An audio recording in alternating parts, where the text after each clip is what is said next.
All right, I'm gonna do a video on this baby now. It is the first week in March, high 40s today. You can see a lot of the snow is melted from the last episode. And tomorrow is supposed to be mid 60s, so unreasonably warm. Awesome. Gonna come back here tomorrow and we'll do some live footage of this bad boy in use. But the whole backbone behind this YouTube series is the UTV, right? So I mentioned in a previous episode, I want to say episode 2. So if you didn't see that, kind of the logic and thought process behind going with the CanAm, I ended up with this CanAm Defender HD9. This is the DPS model. All that means is it has power steering. I didn't get the XT or whatever it is that comes with a bunch of fancy stuff like a winch and I believe a windshield and a roof. I am going to treat this thing like the work vehicle slash miniature toy that is meant to be.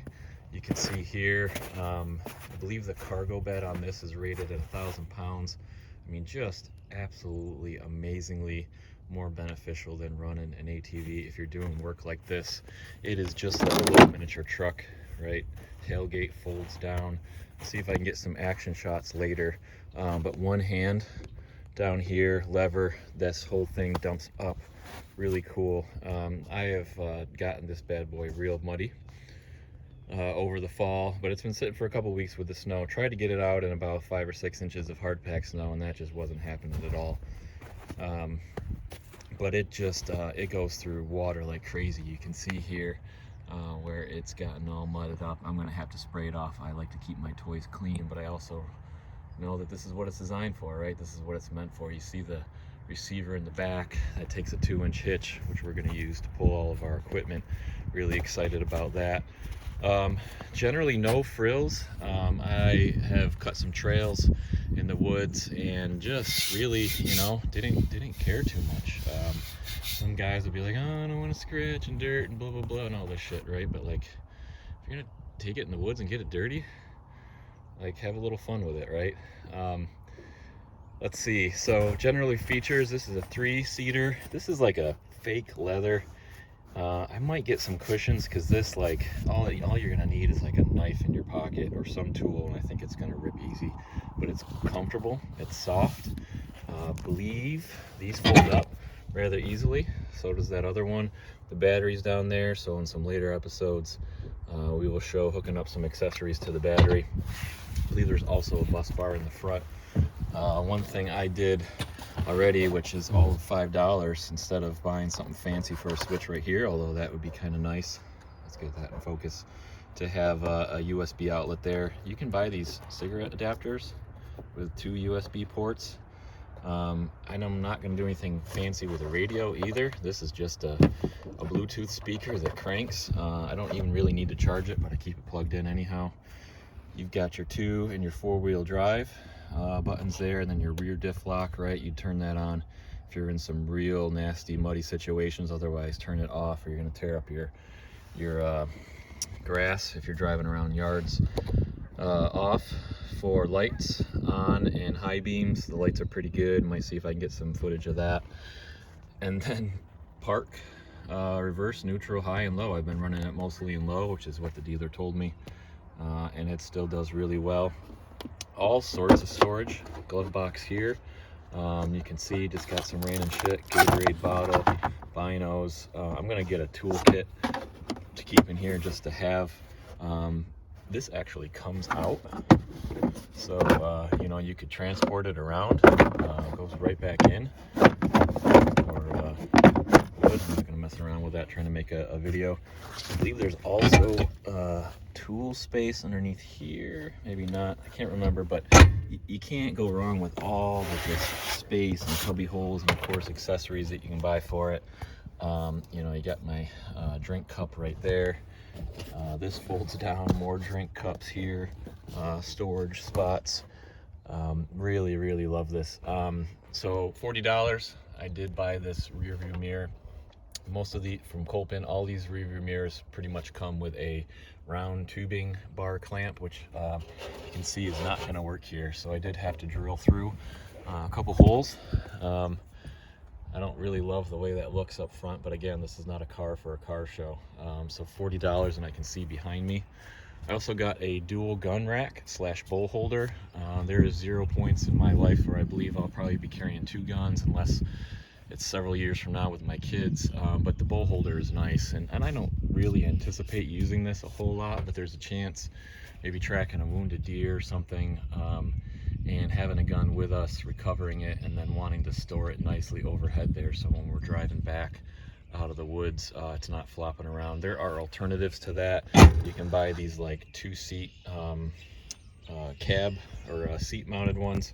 Those were pretty expensive. I think my gun rack holder was maybe 80 bucks, and those are 120, 150, and they're going to take up that center console spot, so wasn't a big fan of that. The other thing, let me see if I can show you this. Okay, that doesn't go up, so I might not be able to show you this. These nets, and I'm pretty sure I'm going to end up just taking them off. I've left them on now. There's a safety feature here. I get it. I'm not going to blame CanAm for doing this. I'd probably do the same thing. But if this is not locked in, or I'm sorry, reverse all of that. Seat belt has nothing to do with this net. If the seat belt is not on, and when you're going around an orchard and you're picking up logs and you're moving a couple inches and you're not even going fast, by the way, tons of deer poop around here. So if you remember the last episode, I mentioned they'd be in here eating all these trees that we cut down during that high amount of snow, and they're all over this place. So happy I did that. If you do not have the seat belt on and engaged, it'll go into a crawl mode, like 5 miles an hour. And if you're driving back and forth, picking up logs, you're just kind of inching along, you're not going to want to clip in, clip out. Yeah, you're probably not going that fast. But if we're honest here, this is not a super dangerous thing. I do not want to advocate and say, hey, you should drive around without your seatbelt on. Totally get, again, why CanAm did this. I would do the same thing if I was in their position to make sure they've got some liability and stuff there. But highly, highly recommend get that override clip. That way you're not putting the seatbelt on, putting the seatbelt off. And again, I might also take these off, these nets, because I've tripped on them a couple times. I used them on the other side with my kids, but just me personally, I'm not really using them that much. So those are the 3 things that I've done so far. Might add a winch.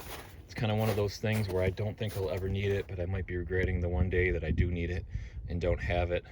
But again, this bad boy really gets through some stuff, so that's probably something I will think about later on, but I don't know, low down the priority list. Everybody says get a windshield and a roof. I don't see myself out here in the rain and shit. If that happens a lot, maybe, but I kind of like this open air feeling. When it's cold, like you feel the wind, right? I'm not gonna lie.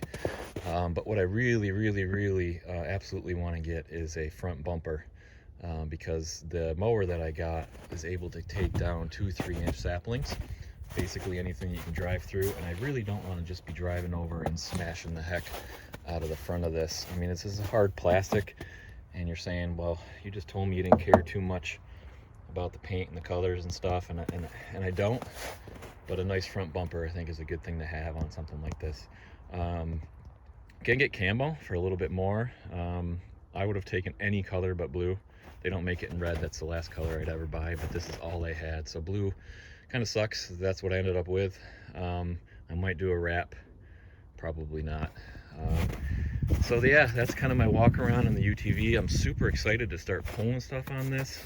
I think honestly, early April's, if it's dry enough, we'll start maybe mowing down some weeds and then getting ready to do some spring plots.